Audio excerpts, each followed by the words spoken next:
Here's episode 9. It's called City in Waiting. And I have a feeling that until the finale or the climax of this season happens, um, I'm going to be fearful at the beginning of every episode that this one is where uh, Anteiku gets attacked. So I really don't want anything bad to happen to any of the coffee shop characters, but there's some death flags going up for at least the owner and the two most senior employees. I don't like it. This is like the young inspector, and this is one of my very few serious criticisms of this show so far. Is it has introduced an awful lot of characters, but a lot of them it hasn't really given you a reason to care about. Like, why do I care about this guy? Maybe we're about to get that, but he's existed in the show for quite a while now, and I'm still like, why is he here? Like, is he here just to make jokes about the jealous subordinate or something like that? I can't figure out his purpose yet.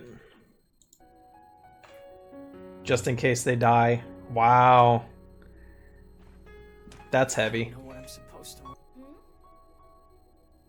He doesn't seem like a person who would have any sort of connections. Who's this? I don't recognize her. I think maybe she was in a flashback. That's the other guy with the armor type thing. He's been off screen since the showdown at the beginning of the season. I guess he couldn't find the words either. See, like I was saying earlier in the episode, they have a lot of scenes with side characters, but the show doesn't give you a way to know which characters are actually relevant or not. I'm pretty sure those two guys on the escalator aren't important, but here they are with dialogue with their own scene. This guy has a pretty unique character design, so maybe he'll be important later, but it's like, how many investigators can they give us that we can actually care about? This is something I've complained about with One Piece a little bit, is that, you can only care about so many characters. There's only so many side characters and enemies you can introduce in the same story arc and have your attention span care about them. But that's not to knock on One Piece. I like the artwork of One Piece, and the story, the core of the story is really good and really touching, but there's just a limit. I don't care about 50 different investigators. If that's, I think we're up to at least 10 investigator characters where we know their names and they've had significant amount of lines, but I really only care about Mato's daughter, Almond, Juzo, and I forget his name, but Juzo's partner, the one who fought Eye Patch in the jailbreak arc. That's the 4 investigators I care about, actually. The rest of them I'm like, okay, whatever. Because you also don't know, a good character design doesn't necessarily mean that they're going to stick around. Like that tall guy with the long red hair kind of looked kind of cadaverous. We met him. He was introduced as one of their top agents. Boom, dead. Next episode. Bye.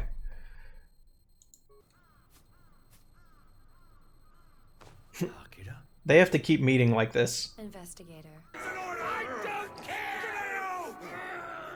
Kafka! Yeah. And that's when he went bad. When he just became obsessed. And it's interesting. I feel more for Mato now than I ever did when he was alive in the show. I just thought he was a monster, I'm sure, he had his reasons, but tragedy always strikes in the show, it seems. My bare hands. He will die. I swear it. They've got the wrong owl, though. This is not the same one that killed her mom. Well, Oh. He stopped her. So like you. Oh, he's not prepared for this. Oh, no. Ah.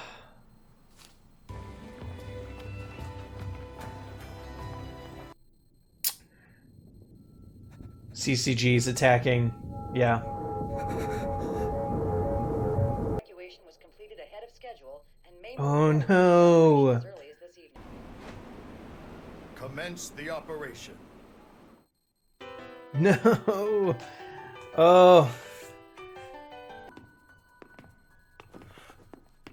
They're just gonna come out. Oh, no. The devil monkey. Welcome to Anteiku.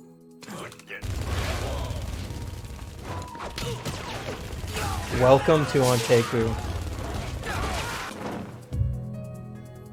What? I know them. It's the gangs. It's the gangs that they kept talking about that used to be in the 20th Ward, and they haven't heard of them for a while. They haven't heard of them because they joined forces with Anteiku and just decided to stop having turf wars, but they never left. That's why no one ever messed with Anteiku. I always thought it was weird that they didn't really have too many ghouls, and they never really showed how strong they were, but it makes sense if they had all this backup. Oof. That's good. That's a good turnabout because I missed it at the time, but they did foreshadow this. First Division, do what you can to split up their forces. Okay. Second and third divisions.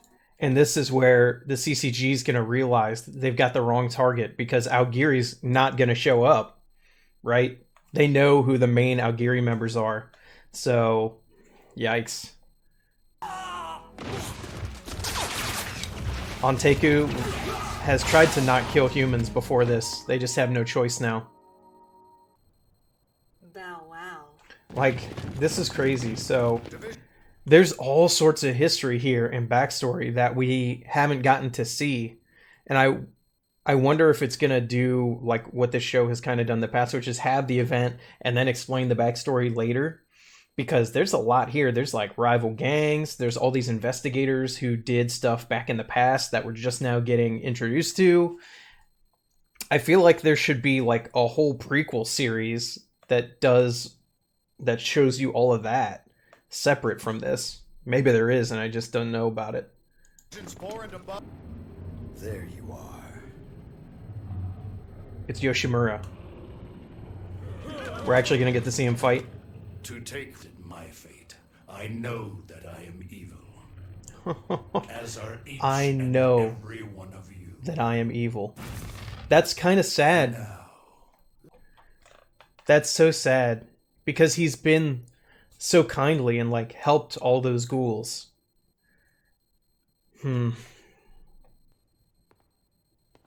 Rabbit's back in action.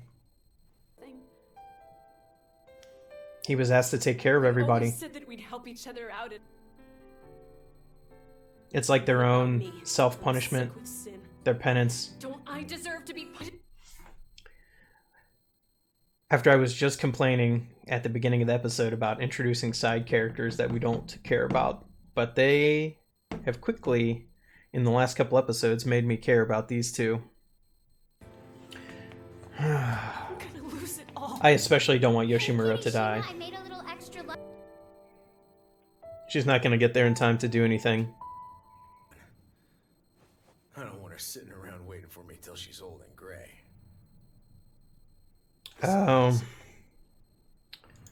He has to leave her because the Doves have seen him at the coffee shop. Even if they don't have the records, they know what he looks like. That's a shame. Gotta hit that one last time, you know. Oh, jeez. I won't hold it against you. So that He'd probably be dead if he didn't bring him to Anteiku, though.